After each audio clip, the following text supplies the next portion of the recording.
Hello viewers, আপনি এখন যেটা ব্যবহার করছেন গুগল, ফেসবুক, ইউটিউব সবই ইন্টারনেটের একটা ক্ষুদ্র অংশ। গবেষণা বলছে ইন্টারনেটের মাত্র 4 থেকে 5% আমরা সাধারণ মানুষ ব্যবহার করতে পারি। বাকি 95% তাহলে কোথায়?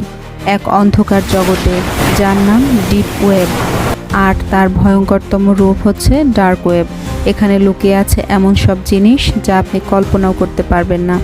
অদ্ভুত বাজার, গোপন গবেষণা, নিষিদ্ধ ভিডিও, এমনকি রেড রুম নামের জাহান্নামের এক দরজা। আজ আমরা জানব ইন্টারনেটের এই লুকানো জগৎ আসলে কি, কেন এটা এতটা ভয়ঙ্কর, আর আপনি কেন এখান থেকে সর্বদা সাবধান থাকবেন। ডার্ক ওয়েবের ভয়ঙ্কর রূপ জানতে সম্পূর্ণ ভিডিওটি দেখতে থাকুন। জ্ঞানবাজে আপনি নতুন হলে অনুরোধ করব চ্যানেলটিকে সাবস্ক্রাইব করে বেল আইকনটি প্রেস করুন। ইন্টারনেটকে সাধারণভাবে 3 ভাগে ভাগ করা যায়। নাম্বার 1, সারফেস ওয়েব, যা আমরা প্রতিদিন ব্যবহার করি।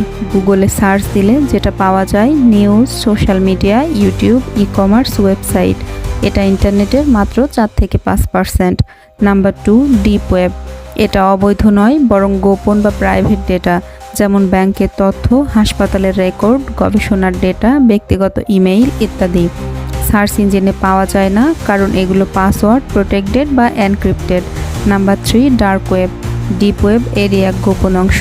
এখানে প্রবেশ করতে হয় TOR দি অনিয়ন রাউটার নামের বিশেষ ব্রাউজার দিয়ে। এটার ওয়েবসাইটের ঠিকানা হয় অনিয়ন দিয়ে।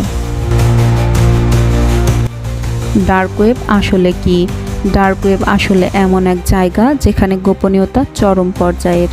একদিকে এখানে অ্যাক্টিভিস্ট ও সাংবাদিকরা নিরাপদ যোগাযোগ করতে পারে, অন্যদিকে এখানে গড়ে উঠেছে এক বিশাল অপরাধের জগৎ।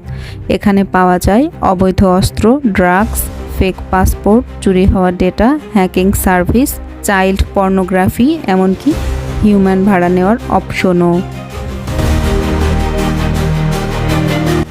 2011 সালে রোস আলব্রিক্ট নামের এক ব্যক্তি টোর ব্রাউজারে সিল্ক রোড নামের একটি মার্কেট প্লেস চালু করে।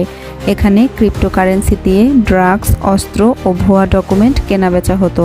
2013 সালে FBI তাকে গ্রেপ্তার করে এবং বন্ধ করে দেয় সেই ওয়েবসাইট। কিন্তু তারপরে তৈরি হয় আরও ভয়ঙ্কর সাইট সিল্ক রোড 2, আলফাবাই ইত্যাদি। ডার্ক ওয়েবের সবচেয়ে বিভীষিকাময় কনসেপ্ট রেড রুম, এক ধরনের লাইভ স্ট্রিম যেখানে দর্শকের পছন্দ অনুযায়ী কাউকে নির্যাতন বা হত্যা করা হয়। দর্শকরা বিটকয়েন পেমেন্ট করে নির্যাতনের ধরনও ঠিক করতে পারে। যদিও অনেক সময় এগুলোকে হোক্স বলা হয়, কিন্তু কিছু ভিডিও সত্যিই লিক হয়েছে। 2001 সালে জার্মানির একজন ব্যক্তি ডার্ক ওয়েবে বিজ্ঞাপন দেয় সে কাউকে খেতে চায়। অবাক করার মতো ব্যাপার, একজন ব্যক্তি রাজিও হয় এবং সে সত্যিই খুন করে তাকে খেয়েও ফেলে। পরবর্তীতে তাকে গ্রেপ্তার করা হয় এবং তার কম্পিউটার থেকে আরও ভয়ঙ্কর সব তথ্য উদ্ধার করা হয়। ডার্ক ওয়েবে কিভাবে প্রবেশ করা যায়? ডার্ক ওয়েবে প্রবেশ করতে হলে দরকার হয় টোর ব্রাউজার। সাধারণ ওয়েব ব্রাউজার দিয়ে এগুলো খোলা যায় না। অনিয়ন লিঙ্ক ব্যবহার করতে হয় এগুলোতে প্রবেশ করার জন্য, যেগুলো পেতে হলে বিভিন্ন ফোরাম ও হিডেন উইকিতে যেতে হয়। অনেকে কৌতূহল থেকে ডার্ক ওয়েবে প্রবেশ করে, কিন্তু তারা জানে না এই সাইটের 90%-এর বেশি ফেক বা ট্র্যাপ। একবার প্রবেশ করলেই IP অ্যাড্রেস বা ডেটা ট্র্যাক করা শুরু হয়ে যায়।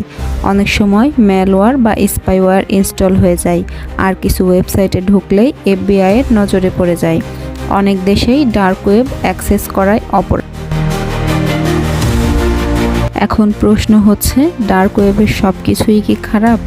না, ডার্ক ওয়েবের সব কিছু খারাপ নয়।